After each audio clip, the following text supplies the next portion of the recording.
Good evening. Hello, Arlington, as they say in the rock and roll business. Thanks for coming. I'll make this really short and sweet. I know you're all here to hear from Beau everything that you didn't see on WKRP. And as you can see from the cameras, we're taping this tonight for Arlington TV. And it's real important when we get to the Q&A. If you have a question, please wait to say your question into the microphone, because if you just say it and there's no microphone, then there's long moments of silence on the sound for the video. So just wait for the microphone. And without any further ado, Beau Phillips. Thank you. Thank you. It's midnight in the San Francisco International Airport, and I had had a brutal week of working in the Bay Area, and I just couldn't wait to spill myself onto the airplane and sleep all the way across the country. So I treated myself to a first-class ticket. I cashed in some miles. All that was available was a red-eye flight. So I board the flight at midnight. I throw my bag in the bin. I grab a pillow and a blanket, and I curl up against the window, just wanting to fall asleep, when I hear some commotion at the front of the plane, and I hear somebody near me say, "There's a rock star getting on board." So I didn't think much of it until I felt someone settling into the seat next to me. And I kind of squint down, and I see this hand with a skull ring on every finger on top of a cane with a silver skull at the top. And I kind of turned my eyes up to see who it was that was sitting next to me. And I find myself nose to nose with Keith Richards of the Rolling Stones. In fairness, under the lights of the airplane's fluorescent lights at 12 midnight, Keith looked a little bit more like this. But I looked at him, and he gave me this look like, "Don't even think about it." And I thought, okay, I'm exhausted. I'm just going to lay down and sleep anyway. So the plane takes off. All the lights go off on the plane except Keith. This is Keith's time of night. Keith is a party animal. So while everybody else is sleeping, he has the flight attendant hopping and bringing drinks to him all the time. And after a few drinks, I hear this, "I'm Keith."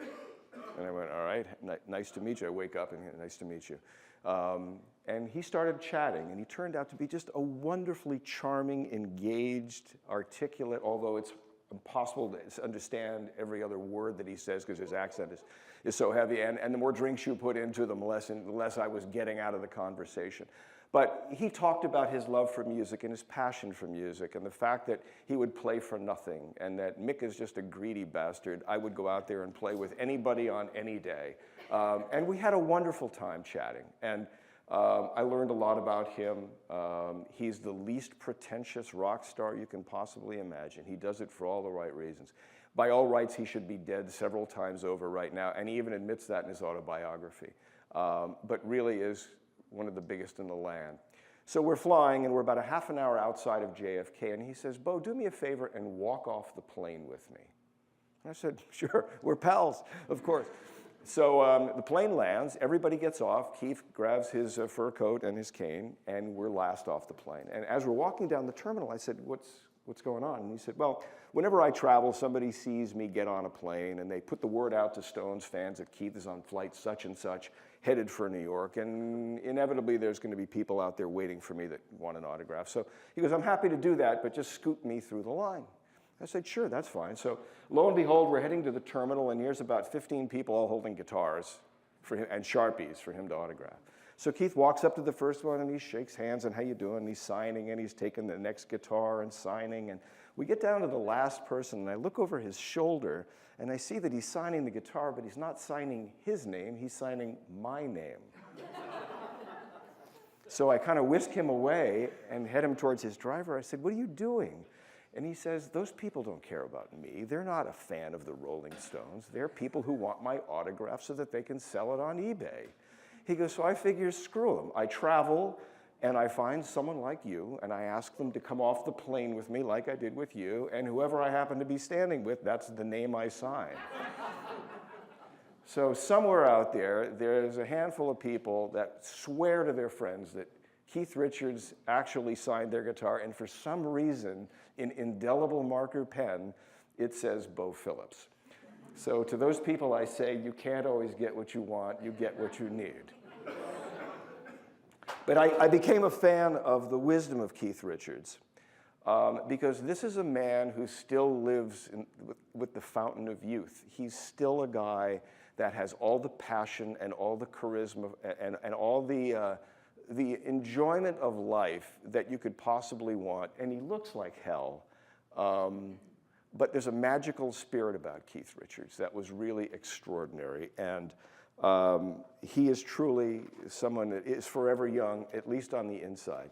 Keith turned 72 on Saturday. But I'd like to take you back to a time when air was clean and gas was cheap and Michael Jackson was black and Saturday Night Live was funny, a time when disco sucked and a time when rock was great. There was really a special window for whatever reason in time. It had never happened before, and it will never happen again, unfortunately. But from the late 70s into the mid 90s, the biggest rock bands in the world put out the best albums of their career. And it was a fire hose of remarkable music. The British giants of the Led Zeppelins and the Pink Floyds and the Who's, the heartland American stars of John Mellencamp and Bob Seger and Bruce Springsteen, and the corporate rock of what I call Journey O' Styxwagon. Then you have, the Van Halens and the Eagles and the bands like Rush and Pat Benatar and Bon Jovi and Def Leppard.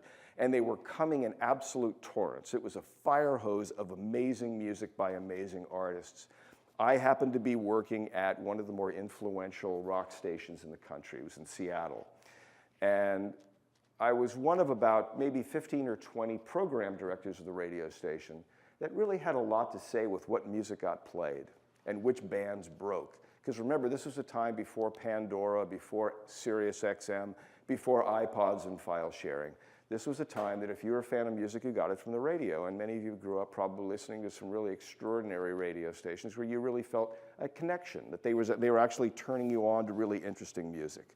But these bands came at a time where you could not get out of the way of the great music.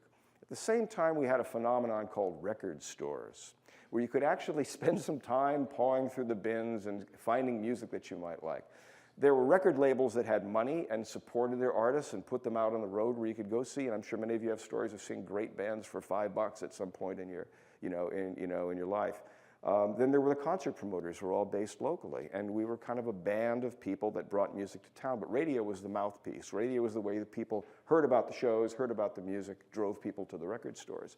But there was a very special coming together of all of these people at the same time as the music was absolutely soaring. And that was a window that unfortunately never really will exist again. But during that time, because I ran a radio station that had some influence, bands knew that. And when they were touring and came through town, they made a point of coming to my radio station, asking me to go backstage afterwards, go to their hotel room for a party, sometimes getting on a bus or a private plane with them. I was nobody special. I was a fly on the wall. I didn't have any delusions that these people liked me for me. They liked me because of what I could do, and when they invited me places, I was only too happy to say, sure, that sounds like a lot of fun. Lots of people have met a lot of the people that I've met, but for whatever reason, when I was together with them, crazy shit happened. And I'll start with this one. The Beatles stayed in a hotel in Seattle called the Edgewater Hotel in the 60s, mid-60s. And the Edgewater Hotel is built out over Seattle's Puget Sound on a pier. And they had a campaign where you could actually fish from your window. They had a bait and tackle shop inside the lobby where you could rent a pole and get bait and fish from your window. And there's famous pictures of the Beatles actually fishing but not catching anything. Led Zeppelin caught a fish when they stayed there in 1969. And those of you who are nodding right now know that I'm not going to go down that road and tell the mud shark story. But if you want to Google Led Zeppelin and the mud shark, it was so heinous that it got Led Zeppelin kicked out of the hotel for life, and they shut in the bait and tackle shop. It was that bad. A friend of mine was the manager of the Edgewater Hotel and told me that what people never found out is that several years later, Led Zeppelin checked back into the hotel in the dead of night. This is a time long before online reservations. It was at a time when you could call yourself Joe Smith and get a reservation into the hotel. My friend, the manager, gets into the hotel, into the Edgewater, and he says, who are these kind of scraggly-looking people running through the hallway? And he checks the register and finds out that, lo and behold, at 3 in the morning, Led Zeppelin had checked in. So he calls Zeppelin's manager, and he says, welcome back to the Edgewater. If there's anything I can do, just let me know. Obviously, what he was really saying is, I know you snuck back into the hotel, and my eye is on you. Led Zeppelin stayed at the Edgewater for 2 pretty uneventful days and nights.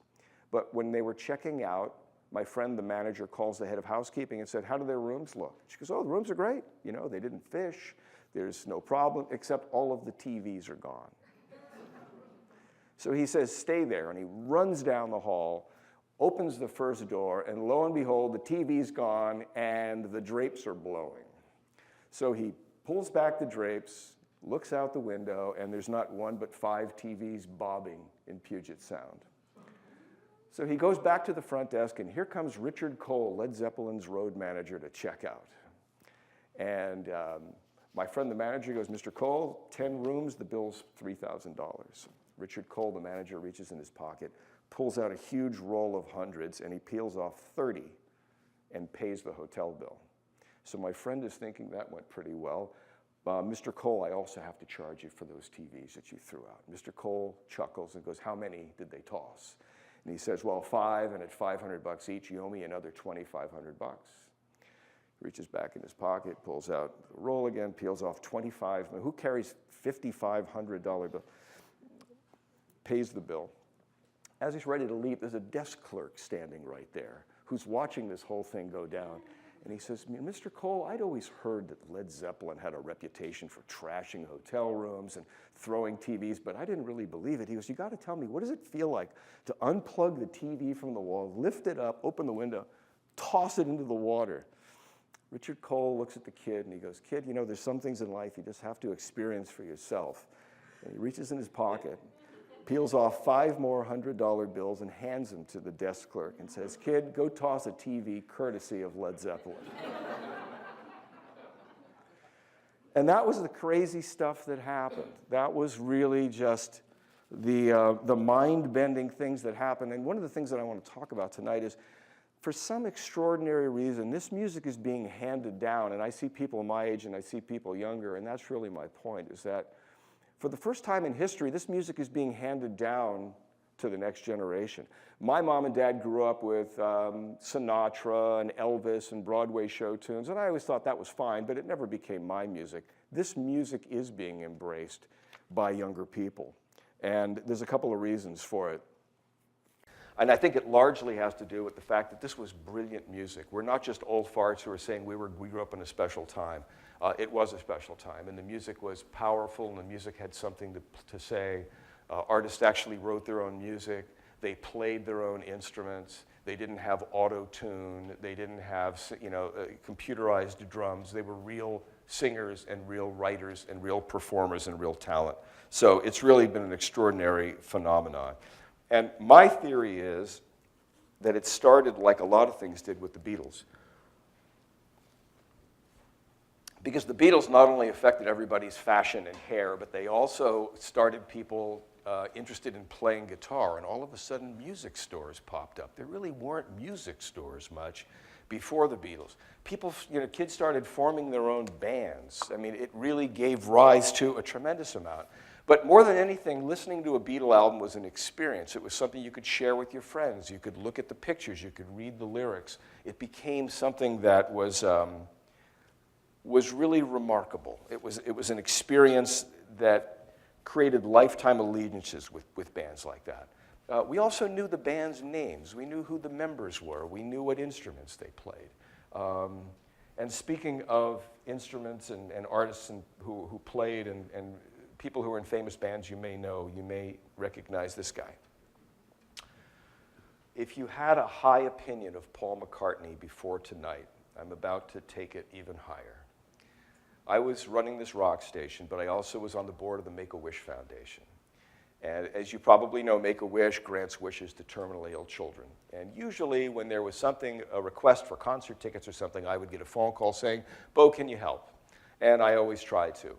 But this call came in from a 19-year-old young woman named Kelly who was suffering from brain cancer. And Kelly's one wish was to meet Paul McCartney. I mean, couldn't you ask for somebody bigger, for God's sakes? So I reached out to Paul's management company and record label and said, we have an unusual request. Paul is going out on tour. Can you spare a few minutes to meet her? And the answer came back from everybody asked, we're really sorry. But this is Paul's first American tour since John Lennon's been killed.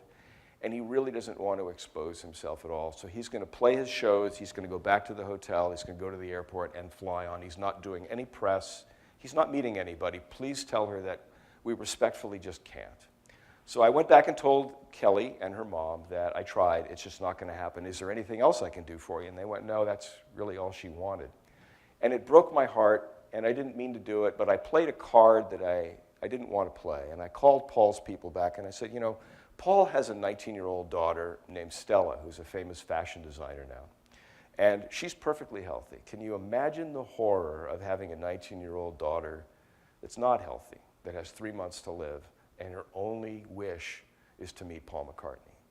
Can you please just shake her hand and spend a minute with her? And a couple of days later, they came back and said, okay, he will. But there's one condition, and the condition is nobody can know. Paul isn't doing this for credit. He doesn't want the press to know. He doesn't want anybody reporting on it. He's doing it because he's a dad and he cares. So we were back at the Kingdom, and we were told to be at this special gate, Kelly and her mom and I. And we sat there until someone guided us back through the building. And we walk into the Kingdom, which is 60,000 seats, and it's empty. It's just chairs, except for the band is warming up on stage. And we get walked way back into the bowels of the building, into this green room. And we're sitting there, and all of a sudden the curtain parts, and here's Paul, and he says, Kelly? And he comes walking towards her, and Kelly stands up to shake his hand, and he brushes by her arm and hugs her. And Linda hugs her. And Linda had brought a stuffed bear for Kelly that she gave to them. Now, I don't know if any of you have met famous celebrities or sports stars or whatever, you have a chance to do a meet and greet. But usually it's a hi, hello, nice to meet you, let's take a picture, and then the next people come in. And I thought if that's what we had to deal with, that's what we had to deal with. After all, it is Paul McCartney. But what Paul did is he sat down on one side of Kelly, and Linda sat down on the other, and they talked to her for half an hour. And they told her jokes, and they told her how pretty she looked, even though she had no hair and had bought a new beret and a new dress. And they made her laugh, and they talked about peace, and they looked her right in the eye, and she was just completely in awe. And I look over at Kelly's mom, who's watching this, and she's got tears running down her face because she's seeing her daughter realize her greatest wish. Paul stayed for a half an hour, stood up, and then took pictures with everybody. And I expected him to say, thanks, have a good time, I'm going to leave now. So as everybody's shaking hands and saying goodbye, Paul goes, oh, we're not done yet. And he leads us out into the Kingdom and walks us over to these merchandise tables. And he said, are you about a medium? And he's grabbing stacks of shirts and stacks of sweatshirts and jackets and ball caps. I mean, she's like buckling under the weight of all this stuff. He says, now follow me. And he sits us right here. This is in a stadium. We're the first 3-seat center. And he jumps up on stage and does what's called a sound check, a rehearsal, to make sure that the sound levels for all the instruments are correct. And he and the band played half a dozen songs, and whenever they played a song that had someone's name in it, I remember the song Get Back, where he says, Get Back JoJo, he replaced Kelly's name wherever he could. And he smiled and he winked, and he was just wonderfully charming. And when he was done, he jumped off the stage and he gave her a big hug, and he said, I've got to go get something to eat and get ready for the show. Am I going to see you at the show tonight? And she said, well, it was sold out. I didn't get a chance. We couldn't get tickets. And he said, let me take care of that. And he reaches in his pocket and he pulls out 3 laminated passes. He goes, we're going to put 3 chairs on the sound board, which is right where the sound is the best, in the middle of the venue, and you're my guest tonight. And then away he went. And we stood there in the parking lot looking at each other afterwards like, did that really happen? Could somebody be that much of a hero in real life? It was really something to see.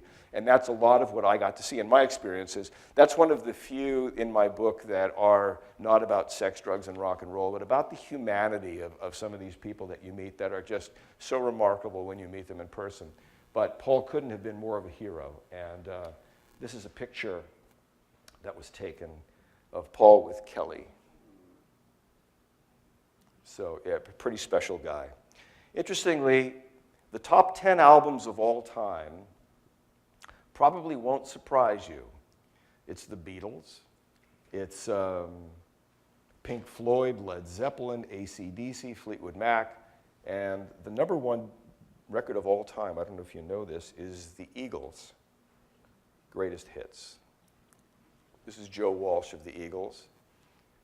Joe Walsh is the clown prince of music. When the Eagles broke up in 1980, they took a hiatus.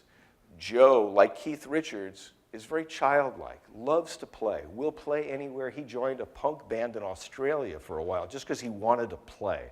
But Joe is an absolute kick.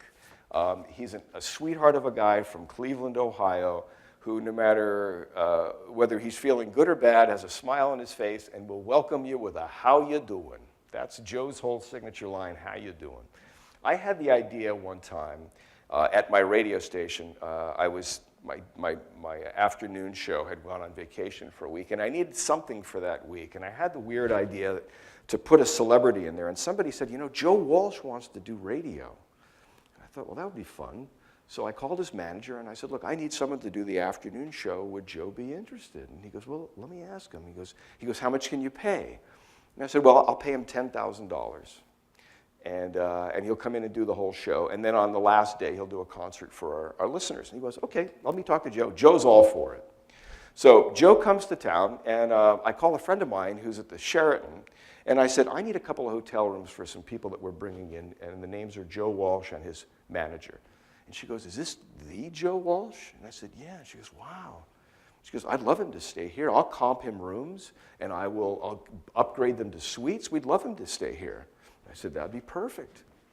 So Joe Walsh and his manager come to town, and I introduce them around the radio station and take them over to the Sheraton. They get checked into these beautiful suites.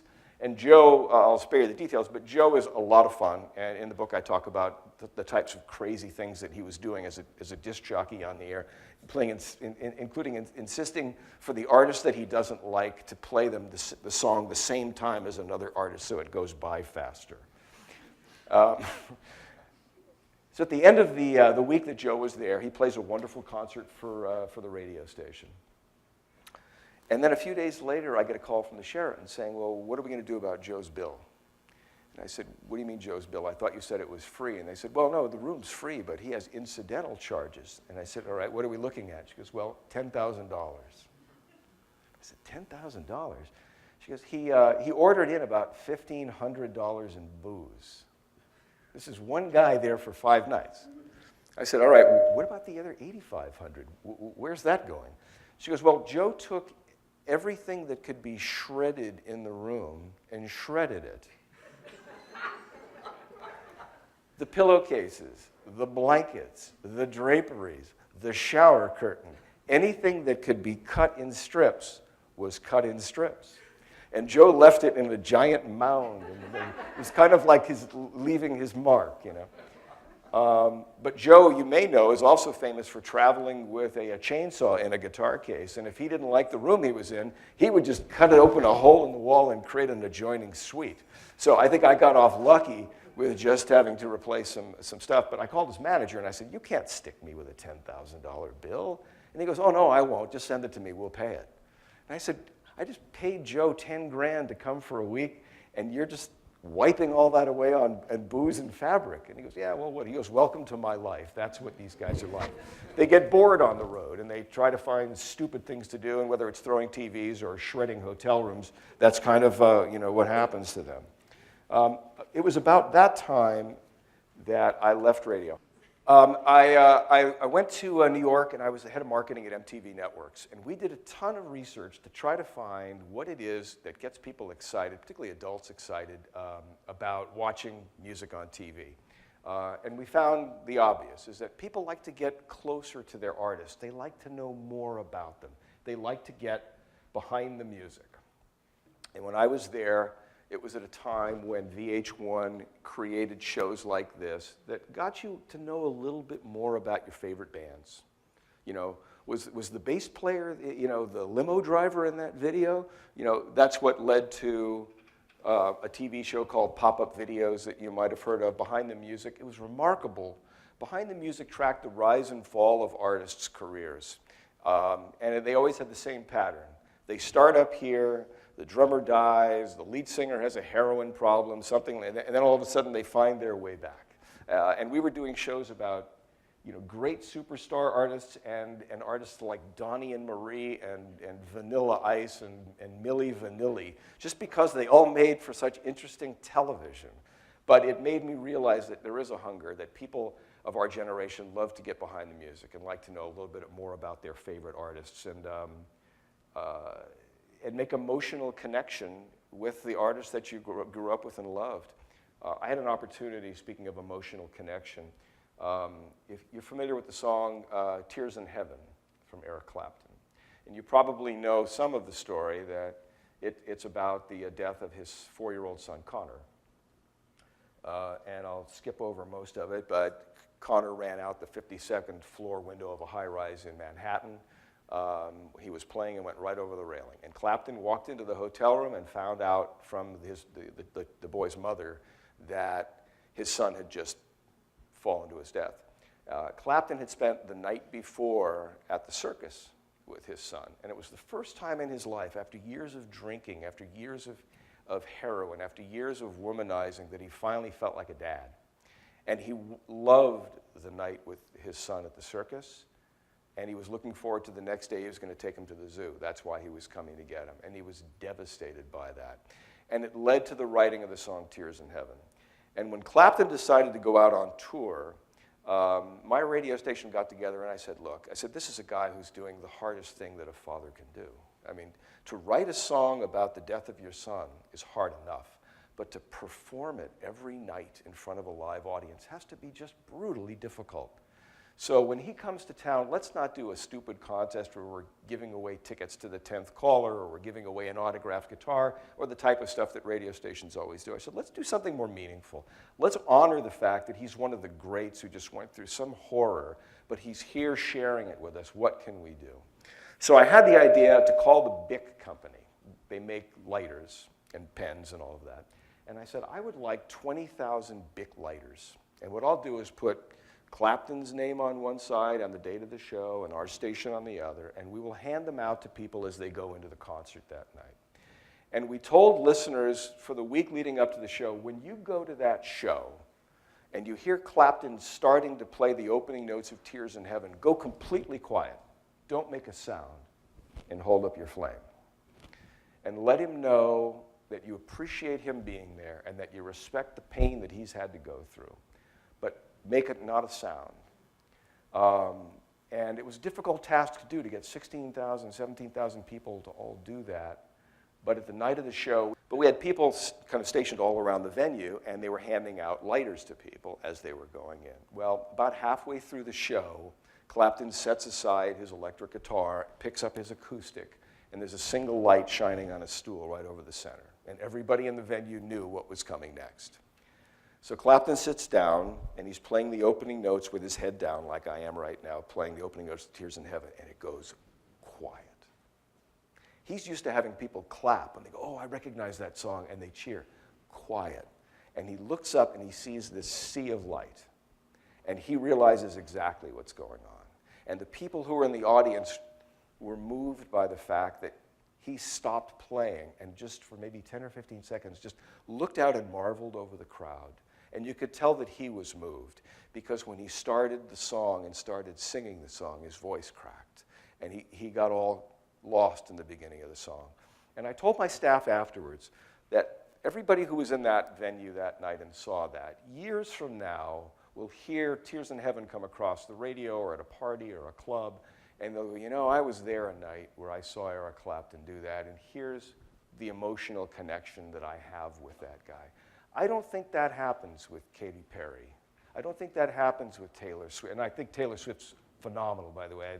I've met her and I've seen her several times. Tremendous talent. But I don't think that you're going to be seeing people wear, Justin Bieber T-shirts 15 years from now. But they still wear this with pride. And I think that guys like Clapton who have that kind of emotional depth that make it special. It also speaks to the healing power of music, and that's kind of a recurring theme tonight, is that there is a redemptive power that energizes you and soothes you with music. But what's changed now? Why is it different now? And I think it's changed on all kinds of levels, and it starts with the fans. You know, we come from a generation where we would listen to albums. Nobody puts out albums anymore. Nobody listens to albums anymore. We live in a singles world. We live in an iTunes world. People don't have the attention to sit through albums, you know, on the younger generation. And, you know, and how many years did we buy albums where you spend $10 and find an album with 2 good songs? The record industry has changed, but I think that fans' attention span have changed. YouTube is now the new MTV. There's very little artist loyalty. If an artist like Coldplay is the biggest band in the land and they come out with a big record, they're done. I mean, they had their last record, and U2's last record disappeared, band is completely gone. There is no loyalty to bands anymore right now. Music has really become less genuine, I feel, and more supported by effects and like I said, auto-tune and drum machines and the types of things that have changed fans. It's also become more of a social thing than a musical thing. I mean, if you go to, the biggest thing in music right now is EDM. These big dance festivals will draw 250,000 people, and the DJ makes you know, $1 million a night for pressing buttons. But, sorry, I showed my bias, but it's become more social. It's not about the music being brilliant. It was more of the party and the fact that it's a shared experience. The other thing that changed is record stores. Of course, they're gone. Music discovery is now done online. It's done with sharing with other people. Music is now enjoyed largely on earbuds. You don't hear people, you know, go to the beach, you don't hear people listening to the radio or listening to a CD anymore. It's very solo. People are buying songs, not albums. I mean, for years, all of the artists that you hear me talk about tonight sold millions of records, millions, tens of millions of records. This last year, Taylor Swift was the only artist to sell 1 million units. It just speaks to the industry has changed, where you can have a hit. There's also, you know, from the artist standpoint, I have to happen right now. It has to ignite immediately. I have to go on American Idol or The Voice, and I have to become famous tonight, and I have to make money immediately. And if you're familiar with the book by Malcolm Gladwell called Outliers, he talks about having to invest 10,000 hours in anything if you want to be great at your craft. Right now, there's really not a huge interest on most bands' part to make that investment. It's like, you know, we're pretty good. Maybe we'll get lucky. Maybe we know somebody. Maybe we can get famous. But that whole dynamic from the band standpoint has changed. Concert promoters used to be based locally. I didn't grow up in DC, I grew up in San Francisco, but there was also always concert promoters that we could call and say, look, there's a great band. I mean, I was very early on Pat Benatar and Bon Jovi and some bands like that, where I would call the promoter and go, boy, there's this great artist I heard. Can we bring him to town for a couple of bucks? And right now, the concert business has completely been commoditized and corporatized. It's owned by large companies like Live Nation that are big monolithic companies. They bring bands to town. They can charge $180 a ticket and put it out of range of most people and charge $20 for parking and $9 for a Coke. It's just a completely different world right now. It's about the bottom line profit. It's really not about the music anymore. Record labels, who used to be so integral to the launching of a band's career, are now largely irrelevant. There's plenty of bands that break online that don't even need a record label anymore. You'd be surprised the number of superstar artists that don't have a record label. The record labels, rather than trying to embrace digital music and MP3s, they sued Napster. They're trying to build walls in the ocean to protect people from going outside and buying digital songs. They still want you to buy a $12.99 CD with one good song on it. But they've completely missed the digital revolution and are catching up right now, still driving through the rearview mirror. And sadly, there hasn't been a great rock band that has really happened in the last 10 years, 15 years. And if you think about it, even guys like Dave Grohl and Foo Fighters came from Nirvana. This is a sad one if we have any Bruce Springsteen fans in the house. If Bruce Springsteen were to come out today, he would never happen. Because his first 2 albums before Born to Run really went nowhere. And in the minds of a record label, if you don't happen right now, you're done. You're off the label, we're dropping you, you have no chance. The art of artist development and A&R, artist and repertoire at the record labels, had patience in developing artists and finding the talent that they could really nurture. They don't come any better in my mind than Bruce. He's still the best concert I ever saw and also the second best concert I ever saw. Again, a guy who is passionate about his music, who lives for his music. It's what keeps him young and keeps him engaged, and also an extraordinary man. What's interesting is that, I think this is the next slide. We grew up in an era of icons, people who were just bigger than life characters and personalities. The generation now, and I'm making a generalization, but they're a generation of shoegazers, of bands that stand there and just kind of play like this. They're not bigger than life rock star personalities. They aren't really concerned with a legacy as much as hitting it, making some money, making enough money. Not a lot of investment in the craft, in singing and performing and playing and have something to say, and more importantly, how to earn it. Early on in my career, I ran up against somebody that really did want to earn it. This is Sammy Hagar in 1980. This is a guy that works his ass off. He made friends at every radio station in America. He put out record after record after record. He played every crappy little club that you can imagine, trying to just keep writing and pushing and touring and fighting and investing his 10,000 hours to become great. I had a chance to get to know Sammy in the very beginning, and we were backstage at a show with 1,500 people in the crowd in a 5,000 or 6,000 seat venue. And he was almost in tears with his head in his hands going, what does it take? How come I come out here and I'm touring like crazy and I can only fill up a quarter of the house? A couple of years later, Sammy looked more like that. And my hair grew out.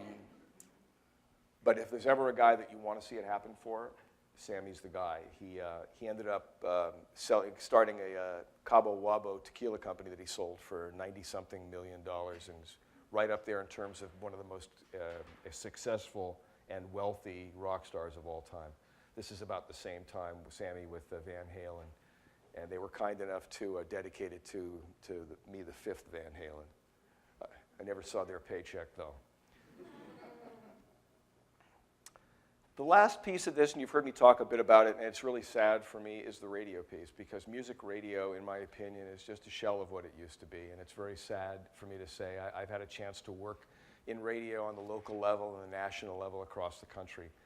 The spirit of innovation of radio is just sadly gone. The era of music discovery and having personalities that you can relate to is largely gone. It's been consolidated and turned into Mick Radio. And if you do any traveling around the country, you know that there's a station called Hot and a station called Magic and a station called Power and there's just the Fan. They're all over the country. They're cookie cutter replicas of each other. Rather than do something unique and individual, it's become more common for them to just be owned by one company that just makes a cookie cutter version. In this town, you have an extraordinary station like WTOP, but you also have several radio stations that are in town that you may not even realize. None of the disc jockeys live here. They don't. There are a couple of exceptions. The music is all pre-programmed on a computer days in advance. So the idea of taking a request or making sounding remotely spontaneous is completely false. Everything is loaded into a hard drive. In fact, your favorite radio station is probably a hard drive. You would walk into the studio and there's absolutely nobody there or no live body. And as I say to people that if radio were a movie, they'd be rolling the credits now. It's sad, unfortunately, but it's true. So what's the lesson here? The lesson to me is to stay forever young. Steve Jobs says that he liked to hire people that were infected. People who are infected with passion. People who couldn't wait to come to work and to be able to work on the next product. These artists that I'm talking about and the ones that I wrote about in my book are people that were infected. They were passionate. They were totally engaged. They created music that spoke to your heart and your body and your mind. And they created an escape. They made an emotional connection. And I thought it was fitting to kind of wrap up this segment with another genius message from Keith Richards, who really says it correctly. he's not here to make records. He's here to say something and to move other people. And I think that generation and the music of that generation just really was built to do that. Now, if you're interested, I have a couple of other bonus stories that I will share with you. That's my message. My book, not to be a complete shill for my book is called I Killed Pink Floyd's Pig, because I was told by my wife that sometimes the best book titles are the coolest chapter titles. So I quickly went to the table of contents and went all the way down and went, there you go. If I was looking for a book and I was at the airport, a bookstore, I'd say I'd pick up something that's called I Killed Pink Floyd's Pig.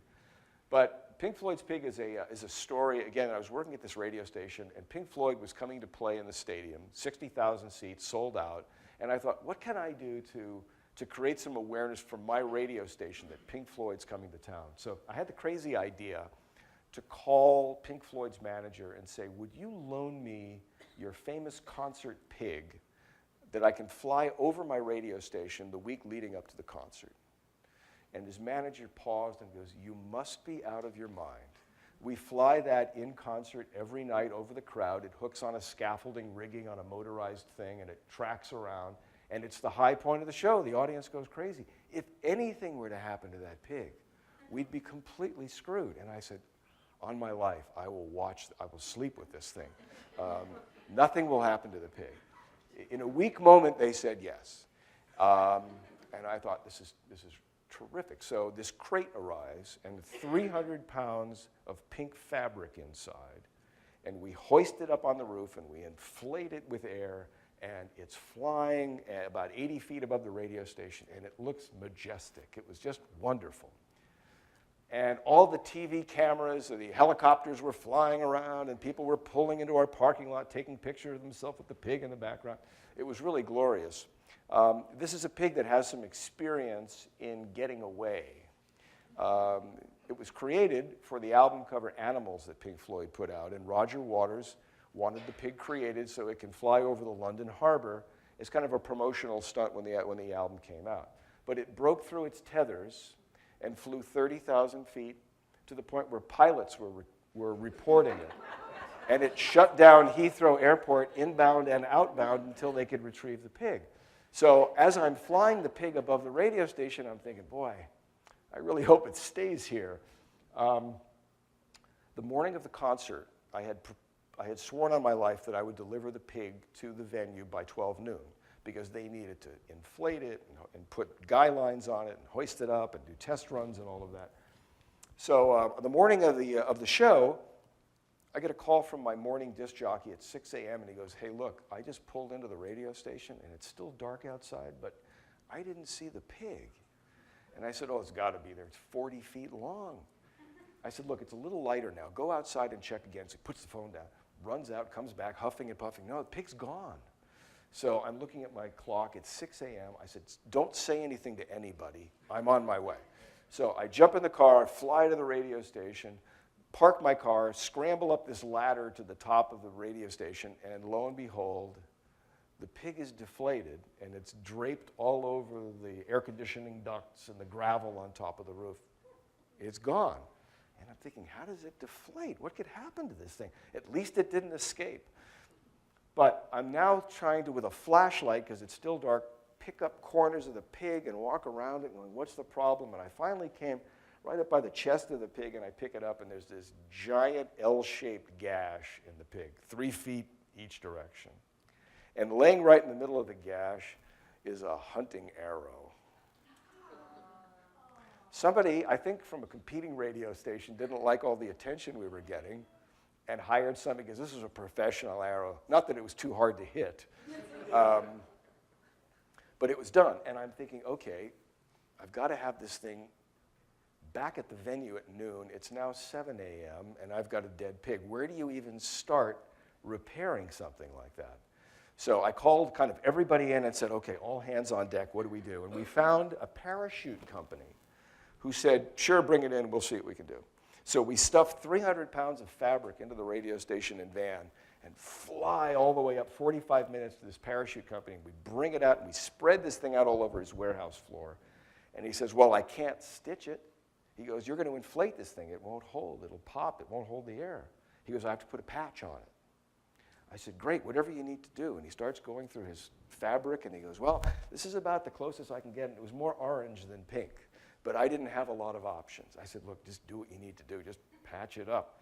So he goes, give me about an hour. And I said, I don't have an hour. And he goes, give me half an hour. So he's laying down and putting this patch on, and he's stitching up the pig, and it all kind of settles in. It looks like it's okay. We stuff it in the van, and I'm looking at my watch, and it's 11 a.m., and we have to be an hour away in the Seattle Kingdom at noon.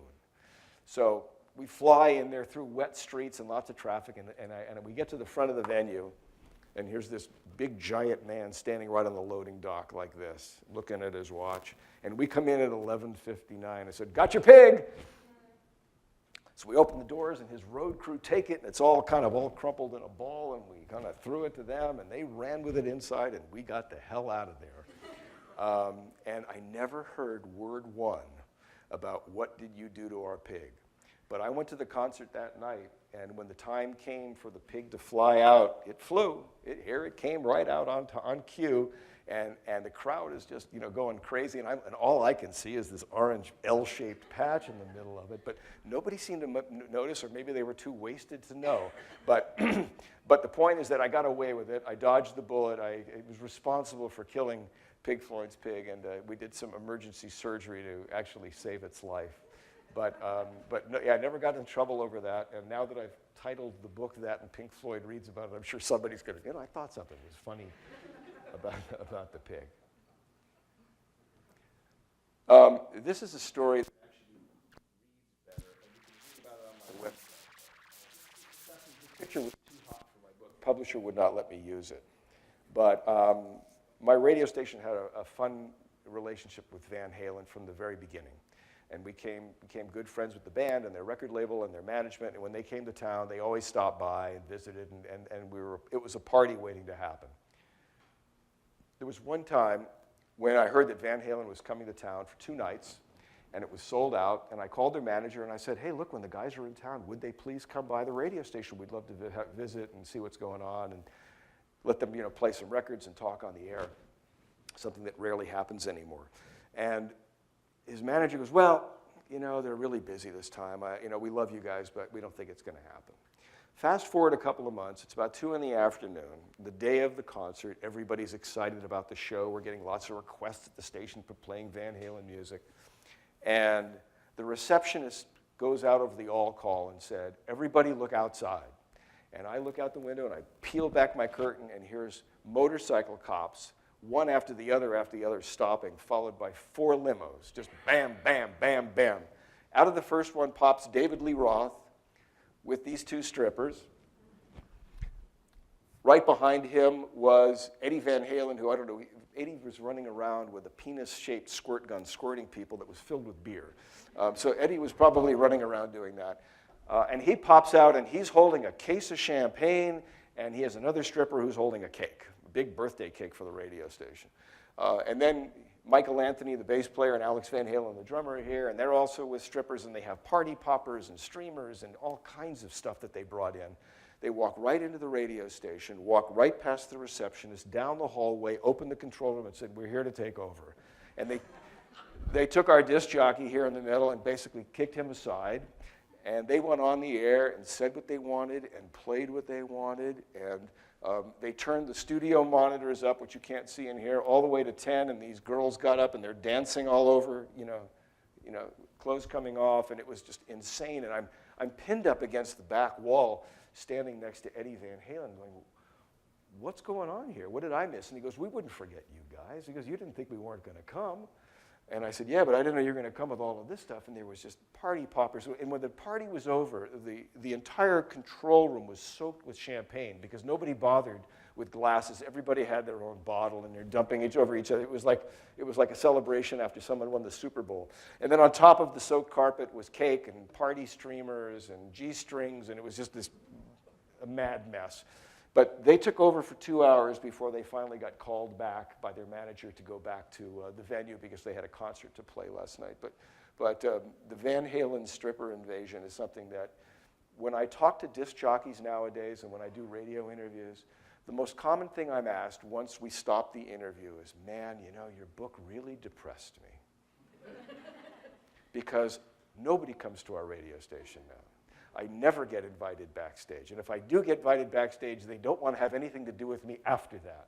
Because I feel like you were there when it was fun, and it's not fun now. And then it was kind of at that point that I realized maybe I should write these things down, because the way that this book really happened was after being out with friends one too many times where they go, hey, you know, that's a funny story, you should write that down. And I started writing them down, and all of a sudden I had 35 that turned into a book. But this is chapter 1, and it kind of sets the tone for, you know, hanging on for a wild ride, because here we go. This one is too embarrassing for me to tell you, but I did get a chance to actually spend some time with Robert Plant, the great Robert Plant, who was a magnificent man, very smart, very articulate, very charming.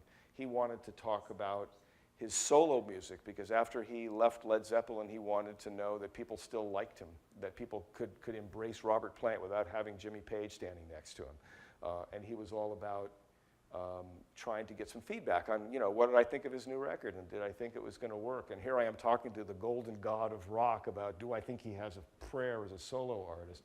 But I really wanted to impress him. I really wanted to say, I have a chance to really knock this guy out. He's been interviewed by everybody. I'm going to just stun him with my brilliance. And I completely did a face flop. I embarrassed myself, and the photographer at that very moment took this picture. So it takes a lot of courage to stand up here in front of you knowing that this was not my highlight of my career when this happened. But I had a lot of fun. It was fun while it lasted, and it was a special window of time from the late 70s into the early 90s that really will never happen again. And if you were fans of that music, you really were truly into something special. So with that, I will say thank you for coming. I have some books over here if you're interested. They're $15 each, and I'll sign one for you. But before I do that, are there any questions? Thank you for being here. It's been a wonderful opportunity to listen to your stories. You've painted a pretty bleak picture about the future of radio and about the future of a lot of performers that, you know, you're reflecting on what we saw in the past and what we might see in the future. What's your sense as far as what's the longevity for radio as we're used to knowing it, and, you know, what's the future for performers that we saw in the decades past? And I use this, or I pose this question with the reflection of having spent some time with my parents who are in their 80s, who live in a small town in North Carolina, who have a great radio station that plays all of the stuff they like to listen to. You know, Sinatra, all those folks that you mentioned earlier, which I guess is what, 70, 80 years old. So I guess does any of this have any legs, and what's the future of radio? Thanks. Well, I actually hate to go down this road because so much of my life was spent at radio, and it was so good to me for so long. Most recently, I was working in New York, and I was running one of the largest radio networks in America, and had a lot to say with what was played on the radio stations. Okay. But I saw, as companies became more dominant, you know, as they really bulldozed the landscape and didn't want to really take time to make an effort to be a local radio station, because it was so much cheaper to have one person just record tracks for 50 radio stations. I'll tell you something that you asked. The last company I was with, we employed a couple of hundred disc jockeys, and they would sit in the studio and say, hello, Birmingham, it's going to be 68 and clear today. Hello, Toledo, it's going to be 47 and one after another. And these people would record 200 of those in one sitting. And it becomes robotic, and it became very much like a factory where there was really no passion, there was no soul, there was no engagement. It was just trying to work through that list. And that's sadly one of the patterns of radio. It's being commoditized. And I don't think that radio is standing up and fighting and saying, you know what, we can do things that Pandora can't. We can do things that Sirius XM can't. We can do things that you're not going to get from an internet radio station. But sadly, they're not inspired to do that, and their companies are more about cutting and cutting and cutting, and rather than investing. More about taking things away that might get you to tune out, rather than adding things into their radio station that'll make you want to tune in. As for the audience you're talking about, radio makes its money on 25 to 54-year-olds, period. That's what drives all ad agency business. It's the money demo, as they call it. So if you're playing music, and a lot of the 60s music that you're talking about, you're not going to hear on the radio anymore for that reason. Because people who grew up with that music are going to be 54 or 55 plus, and they can't sell it. So when you're talking about Sinatra and Tony Bennett and Al Martino and Perry Como and all of that, I'm surprised there's any of those stations left. So if your parents found one, God love them, tell them not to get too attached. It's not going to be there for long. Hi, thank you for being here. It's been wonderful to listen to you.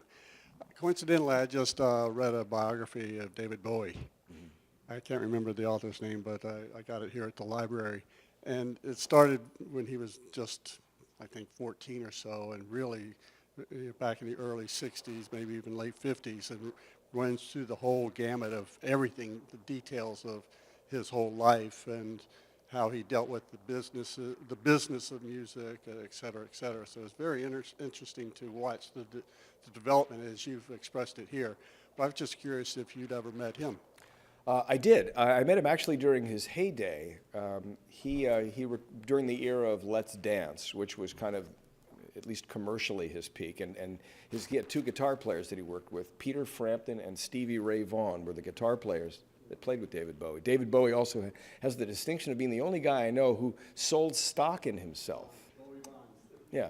You could buy stock in how well he does from here forward. Unfortunately, his greater days were kind of behind him. I did meet David Bowie. Very classy, very elegant man, very soft-spoken man. Also shorter than me. Most of the stars, it's interesting. You know, I'm 5'10" on a good day.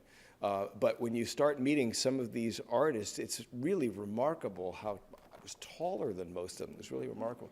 I also got to know, there's several stories in my book about the band AC/DC. I don't think any of them are 5'6". They're all just a bunch of little guys, and they get out on stage, and it's just big monster sound. But I met Bowie once backstage. It was very kind of a quick, nice to meet you, and 2-minute discussion, but very classy man. Yeah. Hi, thanks. Interesting stories. I was on the radio back in the late 70s myself on a station in Erie, Pennsylvania. We had a Drake Chenault format, these nascent formats that slowly stamped themselves over the country. Anyway, and I don't want to get too downer here, but on a December day in 1980, I was watching Monday Night Football when Howard Cosell announces that John Lennon is dead. That's how I got that experience. What happened with you, and what surrounded that on the radio where you were? Yeah, that was interesting. I never got to meet John. When people ask me, who haven't you met that you would like to, he'd probably be right there as number one. I was running a radio station in 1980. It was in our heyday. And I came out of a restaurant, and I got in the car, and I turned on my radio station, and my disc jockey, who's also one of my best friends, was on the air, and he's crying. And I'm thinking, what is going on? This is a rock station at night. It should be, he's crying. And there's a listener saying, Steve, it's going to be okay. You'll be all right. And Steve goes, I know, but I just can't believe John Lennon's dead. And that was the first that I heard, and I remember running right through a red light in a big, busy intersection, like 3 lanes each direction. I went right through the middle of it. And then I drove to the radio station and heard the news and stayed there most of the night as all the reports were coming in and the vigils were popping up around the country. But horrible night. Have you been to Strawberry Field in Central Park? Yeah. Got to pay homage right across from the Dakota. Yeah. It's funny. I lived in the New York area for the last 17, 18 years before moving here, and took my kids to the Dakota. And I asked the guard there, I said, people still come by here a lot? He said, every hour of every day, rain or shine, warm or cold, all the time. And even while I was there, cabs slow and people get out. And again, I don't think that they're going to do that. God forbid that one of the pop stars of today, meets their fate like that. But I just don't think that the lasting, 35 years later, that'll be the same. Well, thank you for coming. I really appreciate you coming out. I hope it was worth the price of admission. And if you're interested, I'll step over here and sign some books for you if you'd like.